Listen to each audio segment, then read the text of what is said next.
All right, what is going on, Pats Nation, and welcome back to the Patriots Drive podcast with Jason and Cole. Today, we're going to talk about officially the Patriots hold the 14th overall pick in the 2023 NFL Draft. So today, we don't want to get into who they're going to draft. We want to talk more positions that we think they're going to target in the draft and which ones make the most sense to us, both offensively and defensively. We got three of our top positions right here.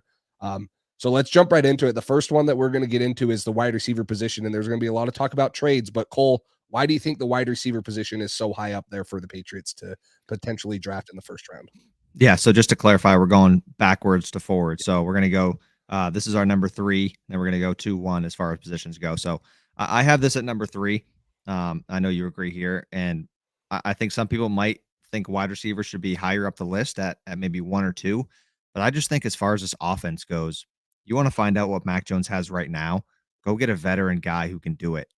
You have to make a decision on Mac Jones after this season. So obviously getting a talented guy in the first round of the draft at 14, if you can get a top tier wide receiver who you think will make an impact soon, great. That'd be awesome. But with our lack of developing wide receivers, I'd rather go get a proven guy and use this pick on one of the other positions that we're going to touch on soon. Wide receiver is definitely a need for this team, especially if Jacoby Myers doesn't come back. But I have receiver at the number 3 need as far as this goes right now. Yeah, and I think when you look at it, all Patriots fans want to draft a wide receiver. I would love to draft a first round wide receiver. One of these guys up here, Jackson Smith and Jigba, Quentin Johnston, Jordan Addison. But you got to look at the other holes in the team. And I agree with you. Depending on what New England does in free agency. Now, New England could go sign a great offensive tackle, and maybe you don't need one of those in the first round. Maybe you go trade for DeAndre Hopkins. Now you don't need a receiver, so you go get an offensive tackle or a cornerback. It all depends on what they do in free agency. But when you're looking at this team right now, there has been so many issues along other spots, and I feel like the wide receiver is more of a luxury pick now. I know everyone's going to be like, oh, well, the Bengals had so many offensive line issues, and they still took Jamar Chase. I don't think there's a Jamar Chase in this draft class. Jamar Chase was incredible. He opted out of his whole senior year because, of COVID, and he just knew, and he was still the 5th overall pick. I think that there's a couple guys in this draft class that can get to that, but like you mentioned, go get a veteran guy. Go get someone that can make an instant impact right now that we know is a number 1 receiver. New England has never developed wide receivers from the draft into superstars. They're not the Steelers. They're not the Saints who have Chris Olave, guys like that. They have not developed guys. So it worries me a little if you're relying on one of these first round picks to be the savior for Mac Jones and this offense when we have not consistently, 1, hit on the draft in drafting talent at the wide receiver position, or 2, developing the wide receiver position. So those are my concerns with the wide receiver group. But like I mentioned, it's always a luxury pick. Last year, me and you were oohing and awing over Chris Olave. Everyone wanted Chris Olave on the Patriots. It wasn't realistic, but we all want to get one of these playmakers for Mac Jones. Depending on what happens in free agency, I feel like the wide receiver keeps getting a little farther and farther down the list on some of the other needs on this team. Yeah, and I mean, we all feel the same in that we definitely need a wide receiver, but like you just kind of mentioned, our track record, not great. We picked N'Keal at 32, A.J. Brown, DK Metcalf, Terry McLaurin, all these guys, Deebo Samuel went behind him. We just not great at evaluating the wide receiver position and not great at developing them and using them to the best of their ability. So hopefully a new OC will come in here and use a veteran or a rookie wide receiver to the best of their ability and have Troy Brown and the wide receiver coaches and staff develop them great, and that'd be awesome. But I think, and we'll get into this number 2 one right now, I think corner would be a bigger need for this team. You want to touch on that, Jace? Yeah, and the reason I have corner up here is I love Jonathan Jones. I love Jack Jones. I love Marcus Jones, Jalen Mills. And this is something that we'll talk about Miles throughout Bryant. the offseason. Oh, I love Miles Bryant as our water boy. But do they move Jalen Mills to free safety if Devin McCourty retires? Do they move him to the safety room? Everyone says that he projects as a better safety. So we do not have a lot of length or size at that cornerback position. As good as Marcus Jones was this year, you saw him against T. Higgins. He had hard time winning those jump balls, and he can be a great cornerback, but sometimes when you're guarding a guy that's 6 to 7 inches taller than you, that's hard to do. So all 3 of these guys on the list right here, we'll get more into draft talk, don't worry, but Joey Porter, Christian Gonzalez, Kelly Ringo, or Keely Ringo are all 6'2 plus with great length. These are true boundary corners that are athletic, that can play press man coverage, that have played press man coverage, and that can guard and defend a little taller receiver a little bit better than Marcus Jones, Jack Jones. Jack Jones measured at 5'10" and a quarter in at the combine. And then Jonathan Jones, and depending on what his free agency status is. But I just don't feel like New England has that long, lengthy cornerback that they've always had, and someone that can just lock down those guys that really create mismatches on the outside. And we kind of saw that a little bit towards the later half of this year with the Patriots defense. So cornerback for me is an interesting one. It's another one kind of like receiver that I would love to take a corner. I don't know. It depends on free agency. If Jonathan Jones comes back, do they want to add another guy? But I think that there's going to be a couple guys available at 14 for New England that would be very enticing to add to the boundary corner position that can play press man, that can run and can create or can solve the mismatch problems that currently we don't have in that quarterback room. Yeah, in years past, we've had a dominant number one corner who can go head to head with the other team's best wide receiver. I mean, we've had Gilmore, we've had JC, uh, just to name recent ones, Darrell Revis as well.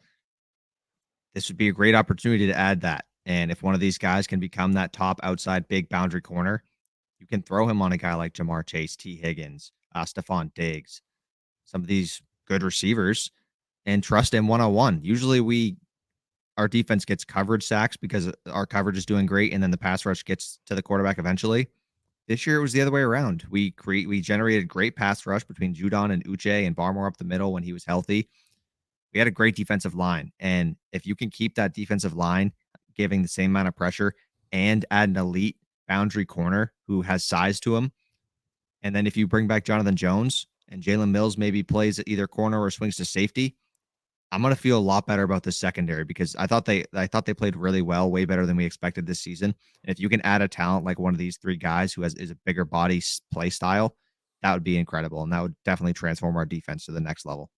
Yeah, and it's just we think of what New England has been in the secondary and their defense in general. It's a lockdown corner, and Jonathan Jones did great. We'll see if New England resigns him. I hope they do, but you can't rely on these short 5'11", 5'10" corners to continually win jump balls against the T. Higgins, the DeAndre Hopkins, the guys that are 6'2", 6'3" that are specializing in jump ball catches. And I think it's interesting. You talked about when Devontae Parker was the best all year, and you heard it in training camp. Oh, he's going up and making contested catches.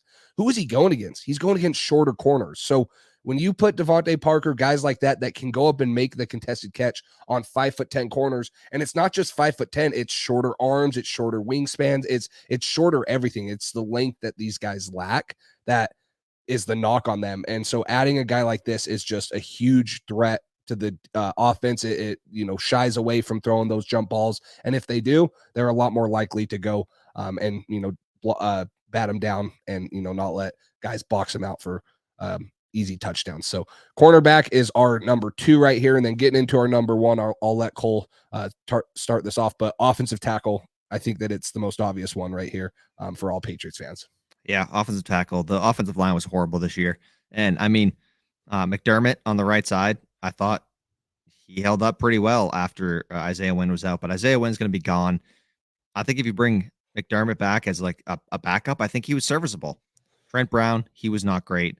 I wouldn't even be opposed to drafting a tackle in the first round early and signing one in free agency. I think Trent Brown, he'll save you some money if you can cut him. Um, he was so streaky, and if you believe he can have a good year, then maybe you can just draft one, or maybe you can just sign one in free agency and feel good about it. But if you can draft a tackle here at 14, or even earlier, or maybe trade back, or one of these things, you're going to have some young talent on there. You're going to have Cole Strange, which we'll see how he continues to develop. Mike Onwenu, David Andrews is here for the next couple of years, I believe, and then a rookie tackle. And you have some controllability with that offensive line. And then if you sign another guy long term in free agency, you'll be pretty good for the next few years, and you won't have to worry about it. And then you can start addressing some of the other things on your offense that you need, like a number 1 receiver, and then you can add a corner or whatever. So the biggest thing in my eyes is give Mac Jones time. If he has time and a new scheme around him, and maybe even an added weapon, I think Mac Jones is going to take this team to places that people didn't expect he could.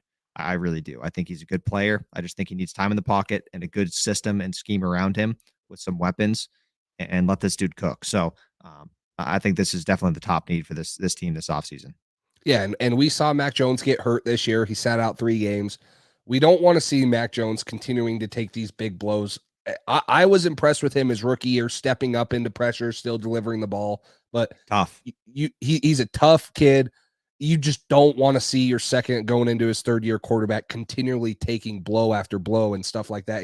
He's going to get hurt. You got to keep him upright. You got to protect him. And then if you're going to bring in a new offensive scheme with Bill O'Brien or whoever is going to be at the offensive coordinator position, you got to give Mac Jones time to throw the ball down the field. You got to let the plays develop down the field, and you got to, be able to have some uniqueness in this offensive line. I think that you heard that we wanted to go to the wide zone Shanahan scheme. I don't know what their plans are depending on who comes in as the offensive coordinator, but you got to add some guys on this offensive line that can run, that are big, that are physical, and maybe moving Trent Brown, if he stays back to right tackle where he played good in 2021, is the answer. And you develop a franchise left tackle in one of these 3 guys or someone else in the draft. I will say this is one of the deeper tackle classes. One of these 3 guys on the screen, Peter Skoronski, Paris Johnson, or Broderick Jones, are obviously the top 3. But there's going to be guys in the second or third round, and I think Bill is going to be able to identify those. Maybe you take one at 14, you take one later, and you develop them. Bill's always been good at hitting on offensive tackles, offensive guards late in the draft, and maybe this is another one of those instances where not only do you get one at 14 that has all the physical and has shown it in college, but you find another guy late because you need it that much, and you develop them into the great players that we've seen on the edges for the Patriots. Yeah, that's the only thing that makes me a little hesitant about corner and tackle early is that we've had such great success drafting guys late. Mike Onwenu a couple years ago, 6th round. Jack Jones, Marcus Jones, 3rd and 4th round this year. But at the end of the day, for some of these guys, it is about intangibles, and you're not going to find a corner with that amount of size, speed, athleticism, and coverage ability in the 6th round or in the 7th round. Usually, it's not often. So I would be okay with getting a dominant offensive tackle that has all the tools and traits that some of the other ones don't, and making sure that we shore up this offensive line and we don't have to worry about it. I just want to set it and forget it. I don't want to keep having to talk about offensive tackle and how bad the line has been. We need to know if Mac Jones is good. We need to confirm that Mac Jones is good. We know the talent he has. We know what he can be with a good system around him. He did all that with a lack of weapons his rookie season. So if you give him some weapons, a good offensive line, and keep a good scheme around him with one of these new offensive coordinators, which if you haven't seen our video on that, go check that out as well after this. I think it's going to be a great year for Mac Jones. And if this defense does what they do, and you can add to that as well, I think this team is going to be so much more improved than it has been in the past couple of years. I just think it's going to be miles better. Real quick, guys, we'd like to thank today's sponsor, Underdog Fantasy. With Underdog's NFL Pick'em, they make it super easy to win big on any given night. They have individual player props or daily fantasy and are legal in 41 of the 50 states. Right now, they are doubling your first deposit up to $100 when you use code PATSDRIVE or use the link in the description. All you have to do is select higher or lower and submit your wager for as low as $1 to win anywhere from 3 times to 20 times your money. You can also compete against thousands in Underdog Fantasy's daily fantasy tournaments ranging anywhere from football to baseball to basketball. Whatever sport it is, there's a tournament for you. Now with Underdog's Pick'em Insurance, you can still win money even if one of your picks does not hit. So head over to UnderdogFantasy.com or download the Underdog app. Make sure to use code PATCHDRIVE or use the link in our description to get started today.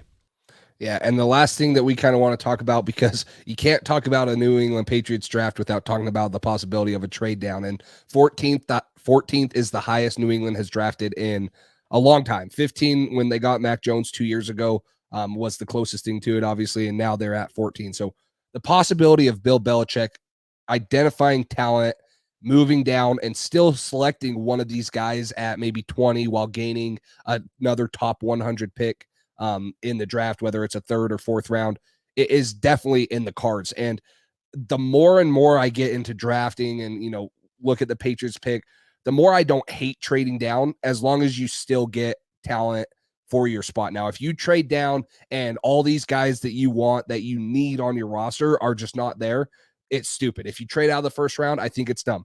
I'm not against if Bill Belichick thinks that he can move down to, the later teens, maybe the early 20s, and still get one of these guys. I'm all for getting another draft pick because we know Bill Belichick's track record in drafting in the 3rd, 4th, 5th rounds and finding gems in there. So it's always something you got to talk about with Bill Belichick.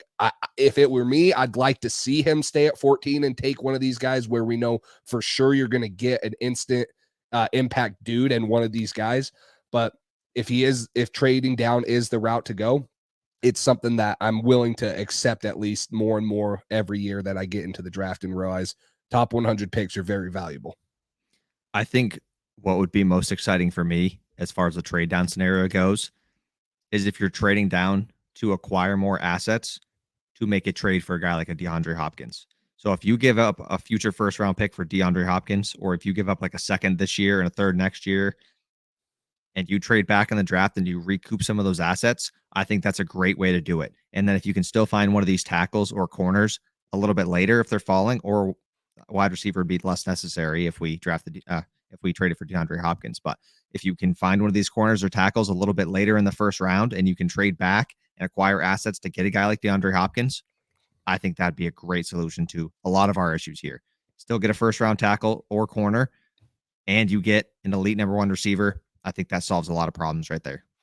Yeah, and we can all talk about what this is going to be and how we'd like to see it, but it all depends on what Bill Belichick sees. And we all know that sometimes it can be the craziest of visions that he dreams up, or Nike Belichick's cooking on draft night. Who knows what's going to happen? But the Patriots officially hold the 14th overall pick. So make sure you guys comment, like, subscribe. Let us know down below who you would like to see New England draft with the 14th overall pick, or a position you'd like to see them at least target. And make sure you guys subscribe, turn on notifications bell so you get notified when we go live or when we post clips. And until next time, we will talk to you later.